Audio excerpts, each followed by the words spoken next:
haji aja. Ada fardu haji, ada wajib haji. Ada fardu haji, ada wajib haji. Nanti juga dipisahkan. Selebihnya nggak ada.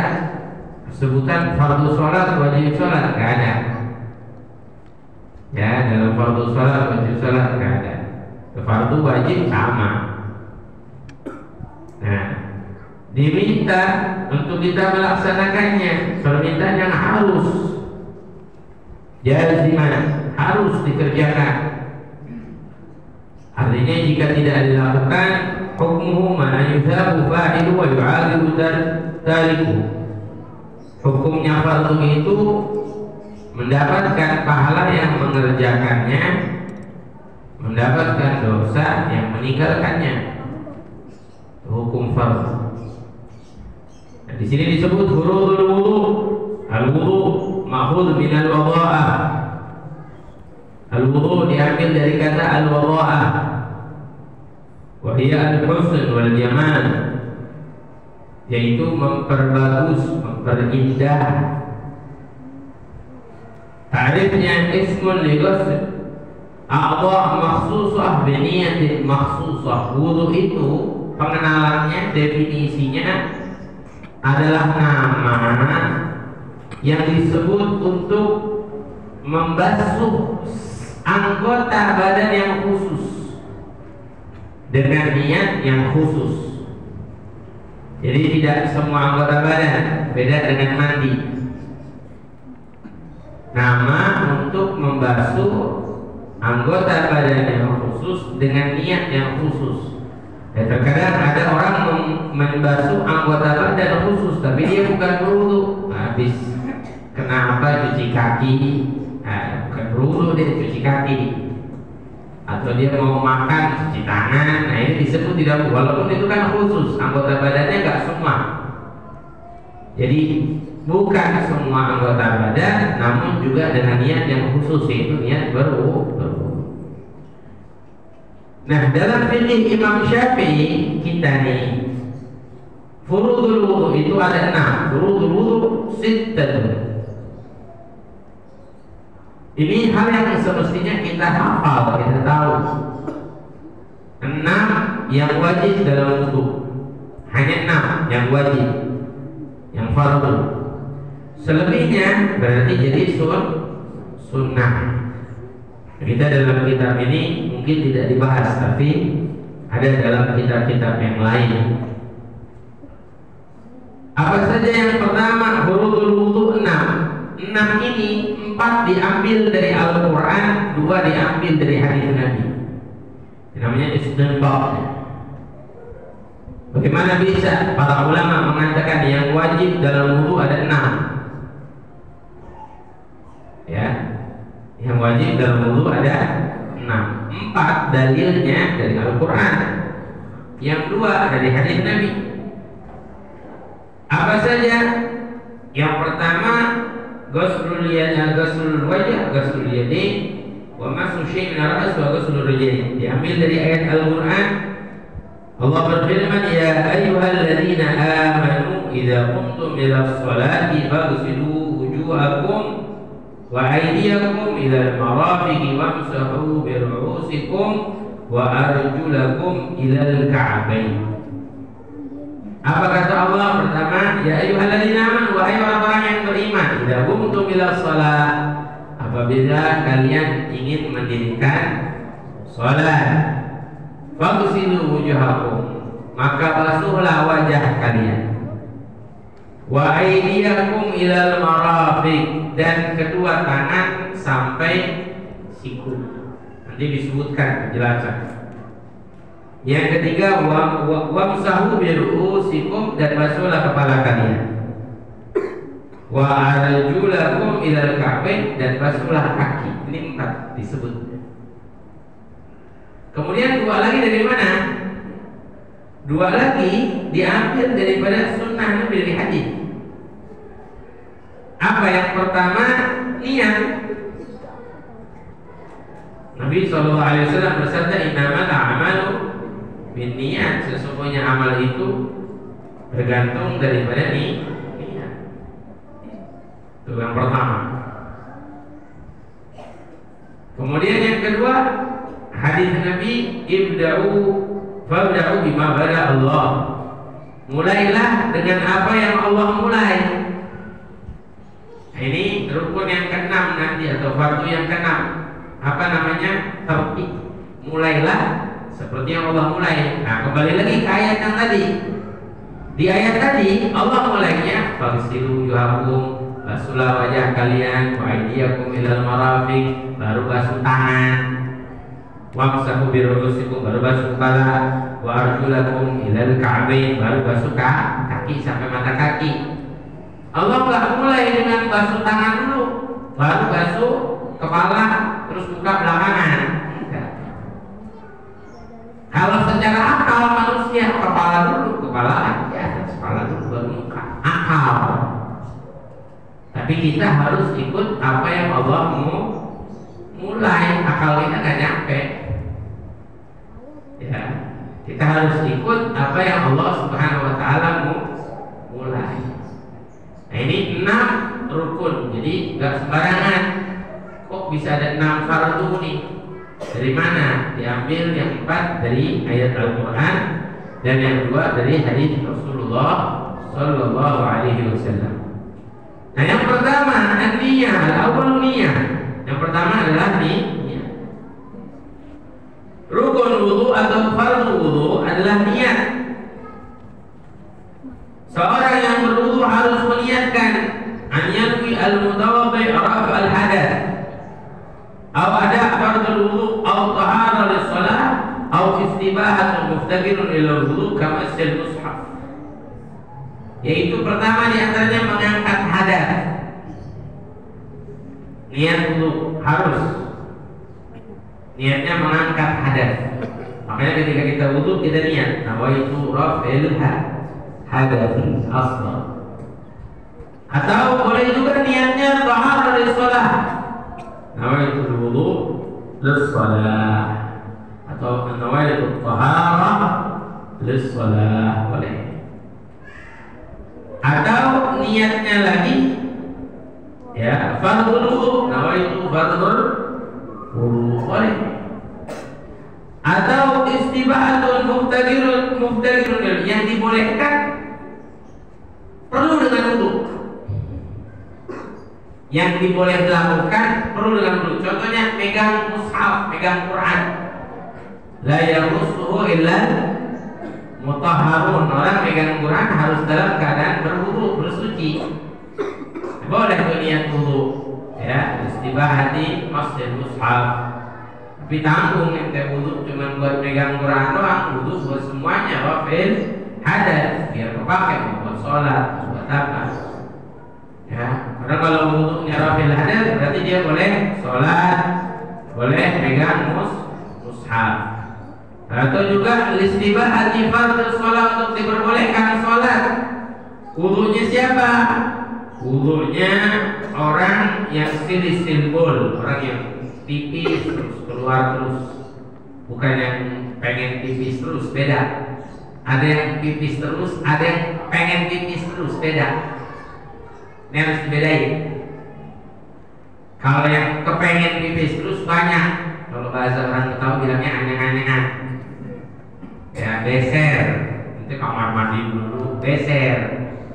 Kalau pipis terus itu keluar terus. Kalau bahasa kitanya udah dol kerannya. Jadi udah kagak bisa diatur lagi. Kan kalau orang kepengen pipis kan diatur, keluar. Enggak ditahan.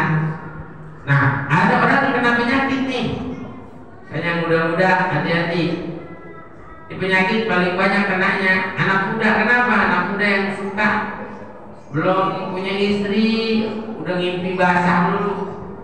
Mending kalau mimpi basah bisa mending, nah sengaja istimna, kalau bahasa kitanya onani, itu bawa penyakit. Makanya jangan sampai ya lakuin hal seperti itu, karena itu bisa bawa penyakit, ya jadi dol, kalau bahasa kita kerannya dol. Nah itu kan wudunya beda. Nanti ada wudunya beda, namanya istibahati fardhu shalah, diperbolehkannya untuk melakukan sholat. Dan sebelumnya itu harus disumpel dulu. Imam Ibnu Hajar bilang harus disumpel dulu. Kenapa? Karena dia netes terus, nggak bisa diplastikin, nggak bisa. Itu plastikin udah dikaretin. Misalkan, gitu. Nggak boleh. Kenapa? Karena najisnya keluar, namanya hamalatun najasah. Dia membawa najis, sholatnya jadi nggak sah. Betul ya. Sama kayak perempuan yang istihadah. Nah, istihadah juga. Istihadah kan bukan haid. Itu keluar darah sakit. Karena perempuan sakit keluar darah pada sebulan. Terus menerus. Ini bukan haid, namanya istihadah. Nah, wudunya juga caranya mesti begitu. Nah, beda di dalam nih. Kenapa wudu harus niat? Li'anna wudu ibadah. Karena wudu itu ibadah. Wal ibadah yaftaqiru ila niyah. Dan ibadah itu perlu niat. Ibadah perlu niat. Ya, ibadah perlu niat. Yang nggak pakai niat cuma apa? Paling sedekah. Dan harus sedekah. Biar nggak niat, sedekah karena Allah sudah selesai. Apa misalkan? Zikir. Oh, sekarang orang sedekah juga pakai niat. Zikir juga orang pakai niat. Ya. Nah, wudu ibadah yang perlu dengan niat. Niat itu penting. Kita kenali ta'rif niat, pengenalannya. Niat itu kata ulama haqiqatun hukmun mahallun wa zaman kaifiyatun syartun wa maqsudun hasan. Pertama hakikatnya niat. Apa hakikatnya niat? Niat itu artinya apa? Niat itu hakikatnya qasdu syai'in mubtadi'an bi fi'lihi. Bertujuan melakukan sesuatu dibarengi dengan pekerjaannya. Itu niat. Kalau masih nanti bukan niat namanya. Itu namanya azmun. Idza azamta fatawakkal 'ala Allah. Punya keinginan, serahin sama Allah. Kalau niat dibarengi dengan pekerjaannya. Contoh gini, saya niat mau ke Bogor, dibarengi dengan langkah kaki saya keluar rumah. Baru niat. Tapi kalau bilangnya saya niat besok mau Bogor, masih besok. Memang kita nyebutnya niat, tapi hakikatnya itu bukan niat, itu namanya azam. Azam aja berazam. Besok, masih besok. Satu-satunya azam yang berkedudukan seperti kedudukannya niat itu di dalam bab puasa. Kan kalau puasa kita niatnya malam. Nawaitu shauma ghadin. Saya niat puasa besok, masih besok nih. Itu pengecualian. Azam tapi yanzilu bi manzilatin niat. Punya kedudukannya niat. Makanya kata Nabi dalam hadis man lam yubayyitu siyama min lail fala siyama lah. Orang yang tidak menginapkan puasanya dari malam, enggak ada puasanya esok hari. Maksudnya apa nginapin puasa dari malam? Niatnya. Kalau niat itu dibarengi dengan pekerjaan, puasa mestinya niatnya pas adzan subuh. Pas kita mulai menahan lapar dan haus, kan pekerjaan puasa. Tapi khusus puasa niatnya sebelumnya. Haji niatnya di permulaan haji, yaitu ihram di miqat. Apa lagi? Zakat niatnya ketika kita memberi zakat. Tapi kalau puasa niat kemarinnya, kita lihat semalam habis sholat maghrib langsung niat. Habis sholat tarawih ditabi'u niat saum, ayo pastikan niat puasanya. Awal saum, puasanya masih besok. Padahal ini aja. Tapi kalau niat hakikatnya niat dibarengi dengan pekerjaan itu.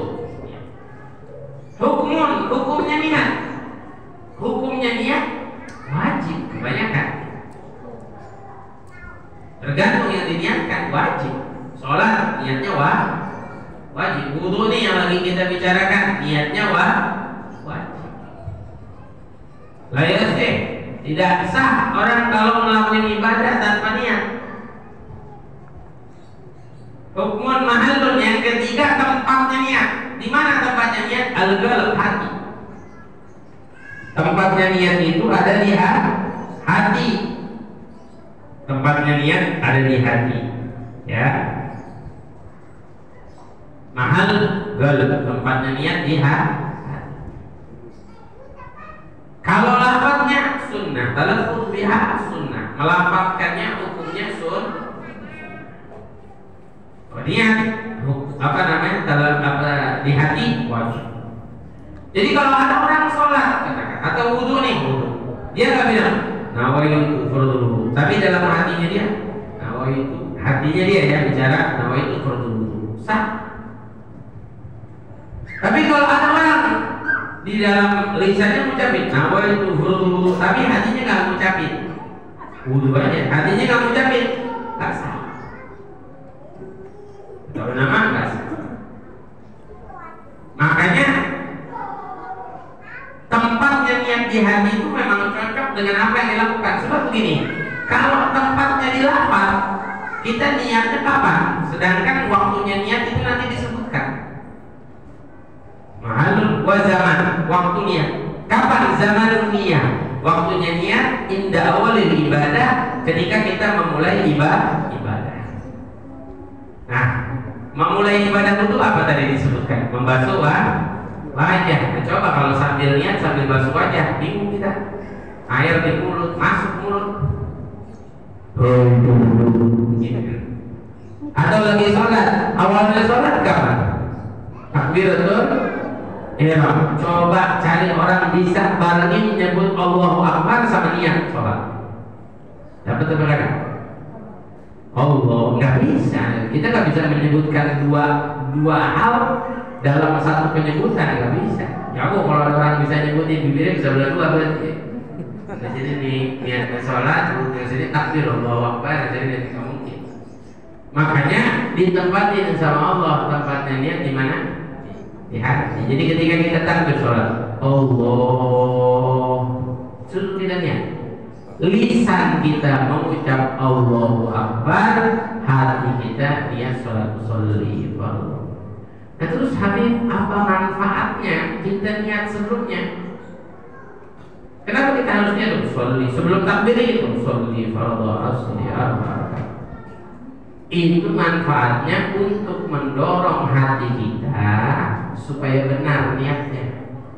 Makanya suka dapetin ada orang takbirnya berkali-kali Allah, salah-salah niatnya tuh Allah, hatinya sholat asar niatnya maghrib Allah, tiduran dia, ya kan begitu, ya. Tapi kalau dia niat sebelumnya kan sholat fardu maghrib, oh enggaknya asar sholat fardu asri Allah. Nah makanya Allah jadiin tempatnya niat itu di hati. Ada sebagian ulama cukup, kata ulama ini bilang cukup, hatinya niat sudah cukup. Ya, tapi pastikan hatinya niat untuk apa? Ya, untuk sholat, sholli. Niat apa namanya? Wudu, nawaitu raf'il hadath, atau nawaitu thahara lis-shalat, atau nawaitu furudul wudu. Niatin, pasti. Ya. Kemudian mahalun wa zaman, kaifiyatun, caranya niat. Ya berbeda dengan ibadahnya. Wudu niatnya wudu, sholat niatnya sholat. Ada orang wudu niat sholat sah nggak? Nggak sah. Ya, kaifiyatun syaratun, syaratnya niat. Nah di antara syaratnya niat Islamul manwi, yang niat harus muslim. Makanya orang kafir nggak sah sholatnya, nggak sah wudunya. Kenapa? Karena dia bukan muslim. Dari syarat niatnya aja dia udah salah. Ya. Kemudian apa lagi niatnya? Syaratnya niat agil, berakal. Orang gila niat sah nggak? Boleh yutalib minha. Orang majnunan udah gak diminta dia buat sholat, buat apa lagi? Orang gila. Ya. Terus sobi yang kecil, gak ada tamyiz, belum berakal, belum tamyiz, akalnya belum berkembang.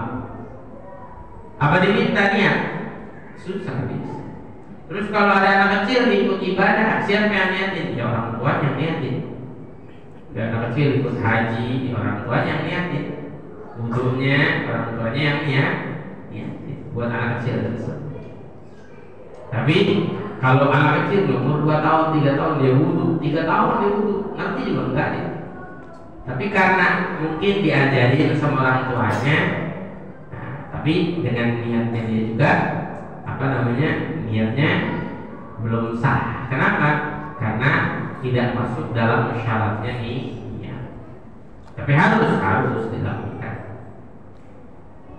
Kemudian syaratun wasl maksudun. Nah, terakhir tujuannya niat. Niat kan tujuan. Ada tujuannya loh. Apa maksudnya niat? Buat apa niat? Niat ini apa tujuannya? Tujuannya niat tamyizul 'adah 'alal ibadah.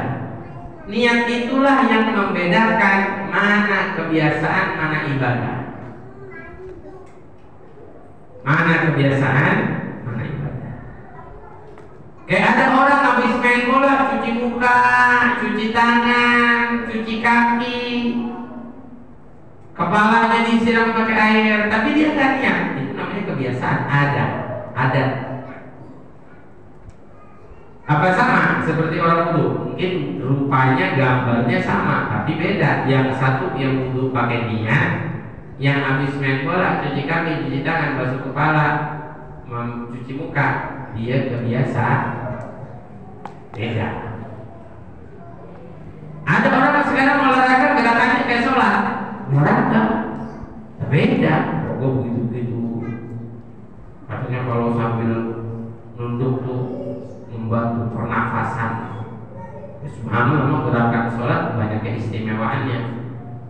Terus beda nggak sama orang sholat? Ya beda. Yang satu kebiasaan, yang satu ibadah. Nah, niat juga yang membedakan. Tamyizul fardhu ala sunnah, membedakan mana fardu mana sunnah.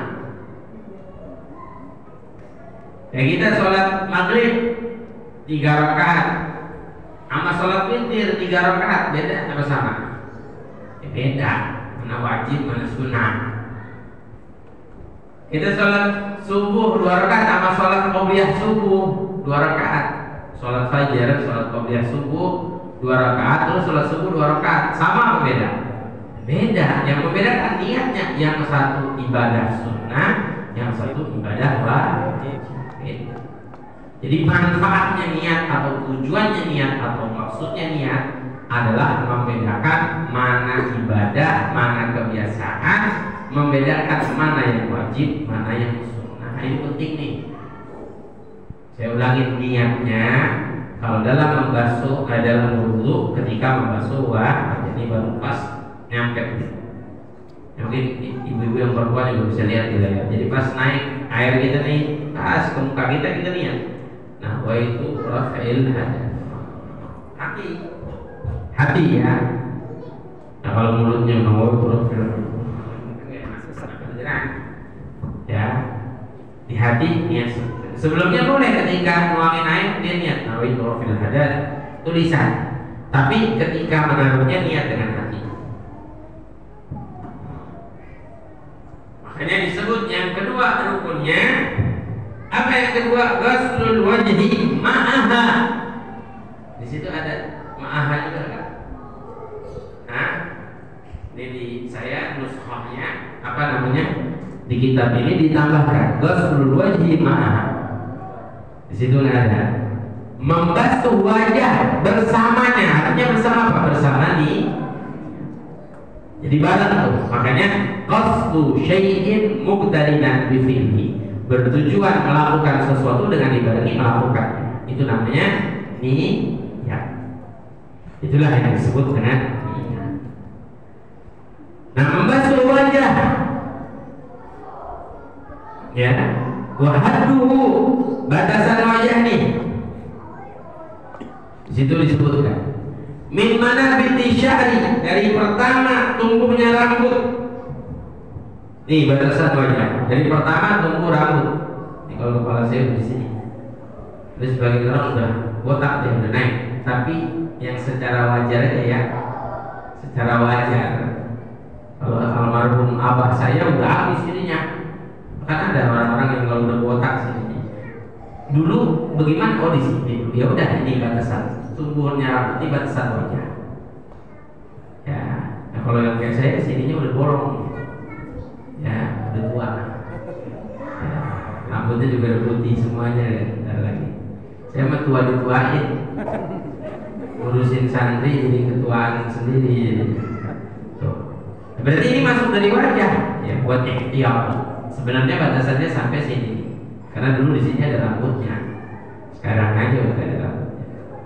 Ini namanya pertama tumbuhnya rambut. Ibadah sedikit. Nah, bagusnya namanya disebut al-ghurrah. Apa itu ghurrah? Ghurrah itu yang disebutkan dalam hadis Nabi. Nanti di hari kiamat umat Nabi Muhammad SAW wajahnya bercahaya, tangannya bercahaya, berjalan berdampingan dengan Rasulullah SAW. Siapa mereka? Orang-orang yang melakukan ghurrah. Ghurrah itu apa?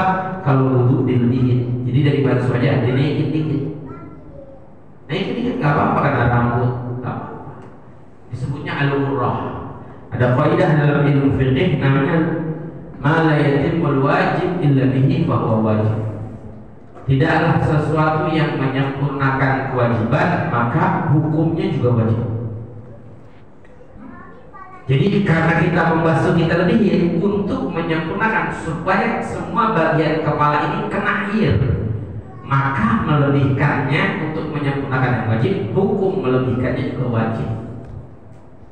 Ada lagi ziyadah ala ghurrah, ditambahin lagi daripada ghurrah, ditambahin lagi ke atas sedikit lagi begini aja.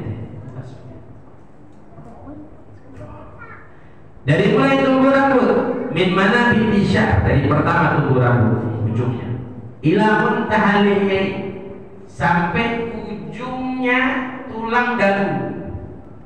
Nih muntahal lihya, ujung tulang dagu, kita bisa pegang sendiri tulang dagu.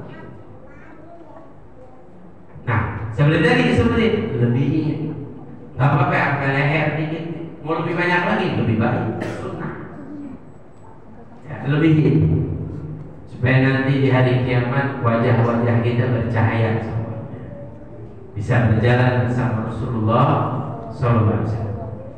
Nah, lebarnya wadagan tulan muntahaliyah wadagan.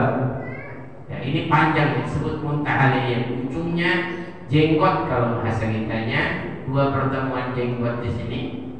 Ini tulang dagan, ada tulang nih. Ya, namanya tulang dagan. Kalau dulu masih sekolah SD suka kalau lagi mengambil apa, ini namanya tulang dagan. Panjang itu panjangnya ya.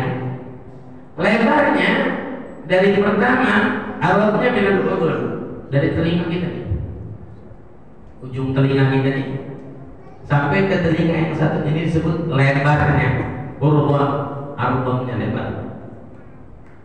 Makanya dalam matematika biasanya panjang itu lebih panjang dari lebar, tapi di wajah beda.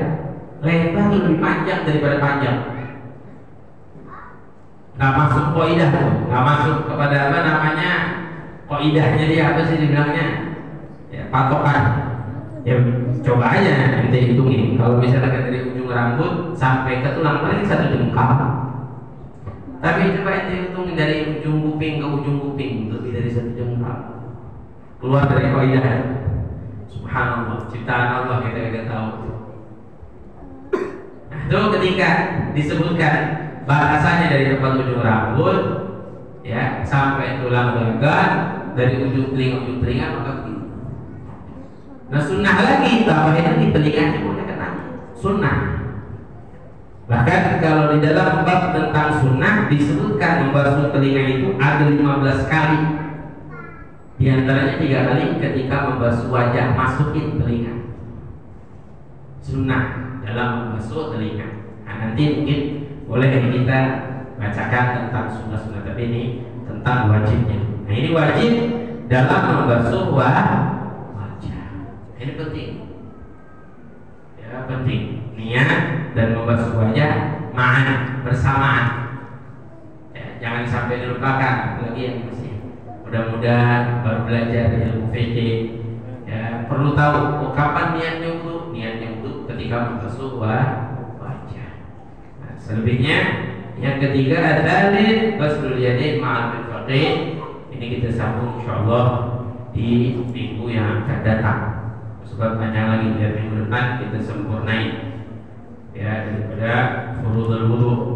Habis itu boleh mungkin kita bahas tentang sunnah ya, cuman kalau bisa sehari sunnah biar selesai, biar nggak nunda pengajian kita. Sebab di sini nggak dibahas tentang sunnah wudu. Cuman kita perlu tahu kenapa coba dipisahin sama ulama mana yang wajib, mana yang sunnah. Orang mah sekalian aja sebutin tuh yang wajib, yang sunnah. Kalau disebutin kok panjang, sunnah wudu aja bisa 70. Kalau disebutin semua panjang, ntar kita kebingungan. Nah, dipisahkan antara yang wajib dengan yang sunnah supaya kita paham mana yang wajib, mana yang sunnah. Nanti disebutkan dalam syaratnya wudu. Apa di antara syaratnya wudu? Anda ya dalil fardhan min furudihi sunnah. Gak boleh orang wudu meyakinin yang wajib itu sunnah. Gak boleh. Batal wudhunya. Makanya disebutin 6. Ingat ini 6. Nah, gampang. Saya ulangi lagi 6. Pertama niat basuh wajah.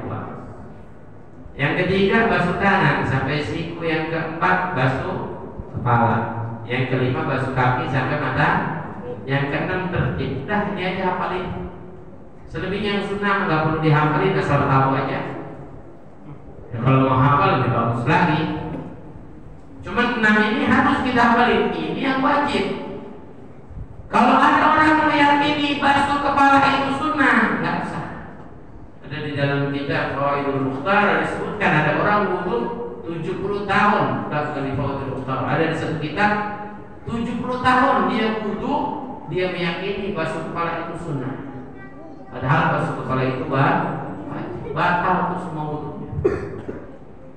Nggak ada yang sanggup selama 70 tahun. Dia sampai ngulangi lagi sholatnya selama 70 tahun. Makanya penting kita belajar supaya kita nggak jatuh dalam kesalahan. Ya, mudah-mudahan Allah beri keberkahan dalam ilmu yang kita ketahui bisa kita amalkan, menjadikan keselamatan untuk kita. Amin ya Rabbal. Dan akhiran sebelumnya saya mengingatkan kita berada di bulan Rajab. Di bulan Rajab bulan mulia, bulan agung, bulan Allah Subhanahu wa taala bukakan pintu pengampunan seluas-luasnya. Jangan kita sia-siakan bulan Rajab. Dekatkan diri kita kepada Allah Subhanahu wa taala. Banyakin ibadah kita, banyakin taat kita, dan perbanyak membaca istighfar. Astagfirullah. Bahkan dianjurkan baca di bulan Rajab namanya istighfar Rajab, Rabbighfirli warhamni wa tub alayya, habis subuh sama habis isya 70 kali. Pada dalam satu kutipan disebutkan mangara sab'ina marrah. Siapa orang yang membacanya 70 kali, haramullah jasadahu ala nar. Allah haramkan jasadnya menyentuh api neraka Allah. Nah, ada satu ayat juga bagus kita baca. Allah berfirman, Rabbana ighfir lana dzunubana wa israfana fi amrina wa tsabbit abdana wansurna 'alal qaumil kafirin. Ini doa cocok banget buat di zaman kita. Rabbana ighfir lana dzunubana, ya Allah ampuni dosa-dosa kami. Tuhan kami ampuni dosa-dosa kami. Wa israfana fi amrina, dan menyia-nyiakannya hidup kita. Minta sama Allah biar diampuni. Begitu banyak buang-buang waktu, banyak menyia-nyiain hidup, banyak menyia-nyiakan berbuat dosa, maksiat. Kemudian bertauhid akidah mana ya Allah, tetapkan langkah kita. Biar kita ditetapin ya Allah langkah kita. Kita nggak bisa jadi orang soleh, kita nggak bisa jadi orang yang taat kalau Allah nggak tetapin langkah kita. Yang terakhir, wansurna 'alal qaumil kafirin, beri pertolongan kami dari orang-orang kafir. Karena orang kafir berusaha merusak. Kita lihat bagaimana sekarang anak-anak kita dirusak, keimanannya dirusak. Ini zamannya luar biasa. di Arab Saudi saja luar biasa. Perempuan nggak boleh nggak pakai hijab, luar biasa. Ini kita perlu banyak doa, minta sama Allah biar diampuni dosa, diampuni kesalahan kita dalam menyanyiakan hidup kita. Kemudian kita minta ditetapkan langkah kita, diperbaiki kehidupan kita. Kemudian minta pertolongan dari orang-orang kafir. Mudah-mudahan Allah selamatkan kita dunia dan akhirat. Gampang doa, Rabbana ighfir lana dzunubana wa israfana fi amrina wa tsabbit aqdamana wa ansurna 'alal qaumil kafirin. Rabbana ighfir lana dzunubana wa israfana fi amrina wa tsabbit aqdamana wa ansurna 'alal qaumil kafirin. Rabbana ighfir lana dzunubana wa israfana fi amrina tsabbit aqdamana wa ansurna 'alal qaumil kafirin. Jadi pengingat di bulan Rajab biar kita tidak sia-sia bulan Rajab terlewat begitu aja. Hari ini udah mau masuk ke 6 Rajab, berarti udah kurang lebih 1/6 Rajab udah kita lewati. Nggak terasa. Minta Allah biar kita dapat berkah di bulan Rajab. Berkah bulan Rajab kalau kita bisa gunain buat taat, buat ibadah, buat mendekati diri kita sama Allah. Mudah-mudahan majelis ini jadi ketaatan buat kita, jadi ibadah buat kita, dicatat sama Allah untuk mendekatkan diri kita kepada Allah Subhanahu wa taala, diberi keberkahan oleh Allah di waktu ini dan di waktu-waktu kita yang lainnya. Mudah-mudahan setiap detik bulan Rajab Allah Subhanahu wa taala beri keberkahan buat kehidupan kita. Amin ya Allah ya rabbal alamin ya rabbana